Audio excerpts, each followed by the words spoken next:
Hola, ¿qué tal? Soy Noel Rolando Vaca y esta es mi comprensión sobre el arte moderno y contemporáneo. Seamos sinceros, cada vez que el ser humano crea algo nuevo decimos, eso sí es moderno. Me imagino al hombre de las cavernas cuando dibujaba con trozos de carbón en su cueva y de repente otro viene y unta sangre del mamut que cazó, o el otro que manchó con una tinta vegetal y los demás cavernícolas dijeron, eso sí es moderno. O imaginemos por allá en el 480, cuando Brunelleschi y sus amigos de la Toscana italiana empiezan a experimentar por fuera de los viejos tratados teóricos y descubren la perspectiva matemática para representar la profundidad en el espacio bidimensional. Entonces, seguramente las personas de ese tiempo dijeron al unísono, eso sí es moderno.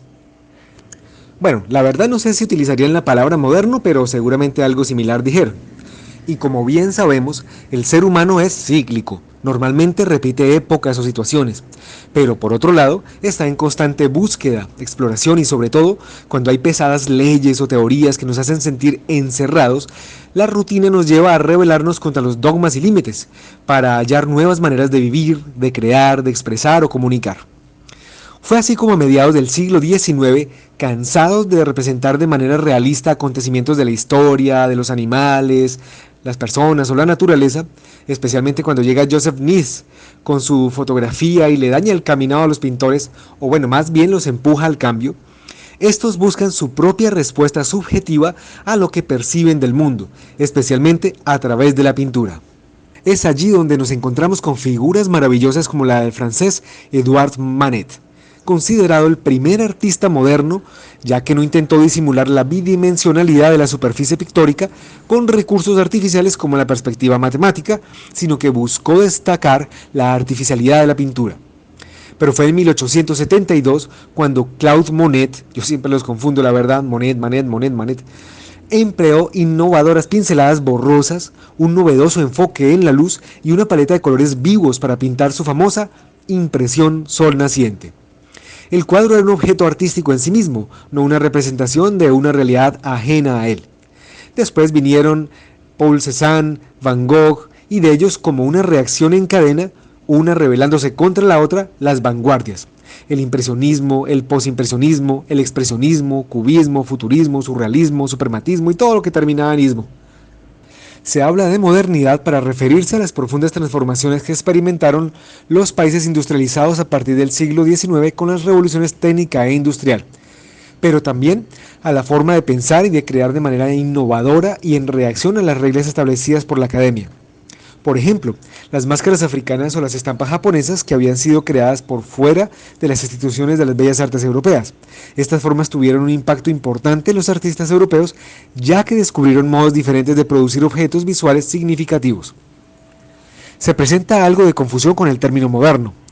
Aplicada a la historia, la Edad Moderna es un periodo que abarca desde el siglo XV hasta finales del siglo XVIII.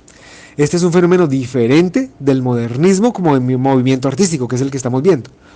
El arte moderno no es un concepto cronológico, no hace referencia a una época, ni fue un movimiento estilístico, sino que es una categoría de análisis de la teoría del arte que abarca numerosos estilos, agrupaciones y tendencias que tuvieron en común una determinada mirada sobre el espacio y sobre el presente del arte. Recibió varios nombres, también aceptados, como el Art Nouveau, el Jugendstil, el Modern Style y el Liberty. Así, se gesta también una nueva forma de expresión literaria, con Baudelaire o Zola como ejemplos, pero también los mismos artistas como Matisse escribían críticas de arte, ya que el arte es objeto de escritura. Nacen así los manifiestos y los tratados de arte. En la literatura, Rubén Darío, el nicaragüense, quien publicó en su poemario Azul, en el que estableció las bases de una nueva corriente literaria que se caracterizaba por un refinamiento de la estética y de las formas. El modernismo literario apuesta por un artista más cosmopolita, más culto y creativo, que se atreviera a renovar el lenguaje de una forma completa, con un lenguaje muy culto y donde abundaban los temas indígenas y americanos. En la arquitectura, inspirados en la naturaleza y contrarios a los elementos de la revolución industrial, el máximo representante modernista fue el catalán Antonio Gaudí, con una especial habilidad para aprovechar el espacio y el volumen, creando líneas y texturas orgánicas, junto a una transformación original de los materiales decorativos. En cuanto a la música, esta corriente vino después de las épocas del romanticismo y postromanticismo musical, ocasionando la necesidad de diferenciarse de los factores de dicho momento. La música modernista evolucionaría a lo que solemos llamar música clásica contemporánea.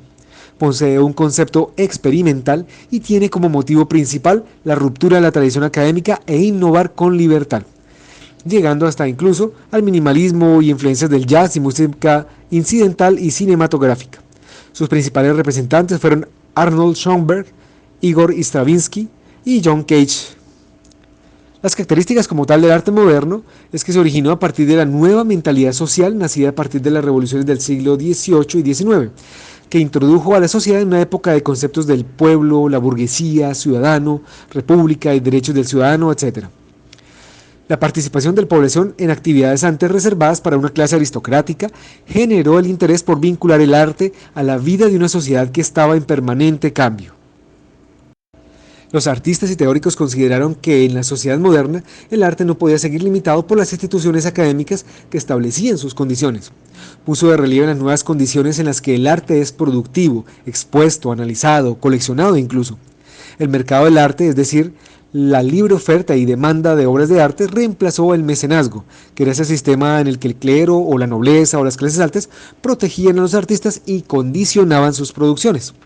Los artistas se sintieron en libertad de explorar nuevas formas y nuevos enfoques de su producción. Se inició la experimentación sobre los medios propios del arte. El arte se volvió su propio tema cuando los artistas lo pusieron en el centro de sus investigaciones. El arte comenzó a explorar sus propios elementos, por ejemplo en pintura los artistas pusieron de relieve los recursos plásticos como la línea, el color, la composición y sobre otros aspectos de la obra. La obra de arte quedó abierta a interpretaciones y como consecuencia el arte moderno muchas veces no fue comprendido por el público contemporáneo. Y así, con el final de la Segunda Guerra Mundial, todas las enfermedades, la hambruna de las revoluciones que habían pasado, el arte moderno pierde fuerza y a pesar de que los artistas se esforzaban por crear un arte que impulsara un mundo mejor, pasando de lo poético a lo crítico, intentan reavivar una agenda y política radical. Esta generación rosada de 1960 y 70, lo que llamamos los hippies, presenta un desgaste considerada como el posmodernismo, cuya característica es la ironía, la imitación y el sinsabor del fin del arte. Nace entonces el arte contemporáneo, como un intento por definir la realidad política y cultural del siglo XX y retardar el fin del posmodernismo. El arte tiende al estudio de la naturaleza de la experiencia estética y cómo nuestra realidad es traducida en arte y cómo la interpretamos, el concepto de la idea. Los artistas tienen algo que decir sobre el tiempo y el lugar, donde no se va la idea de belleza, pero se busca una relación con lo feo, lo provocador, lo seductor, siempre con un propósito, conservar la ilusión. Queremos creer en algo. El arte se convierte en un camino hacia la verdad. Aparece la instalación, forma de arte que recurre al uso de objetos, pero incluye el espacio que lo circunda. Hace uso de la basura, objetos rechazados o accidentales, también el uso de imágenes populares, íconos, kitsch. El humor es un elemento clave al igual que la ironía. Los artistas prueban los límites de los materiales, la representación y la paciencia del espectador. Cuestionan conceptos y creencias, exploran lo misterioso, el miedo, el otro. Bueno, y asimismo también aparecen el happening o el performance y muchas otras manifestaciones artísticas que ya no alcanzo a describir porque se me acabó el tiempo, pero sí quiero cerrar diciendo que muchas veces el arte contemporáneo puede ser oscuro, difícil, hasta horrible, pero si hacemos un esfuerzo se puede comprender e incluso te puede gustar. Solo hay que tomar tiempo y estudiar no solo la obra, sino al artista para comprender su significado y trascendencia. Aquí dejo mis referencias, espero que les haya gustado mucho este video.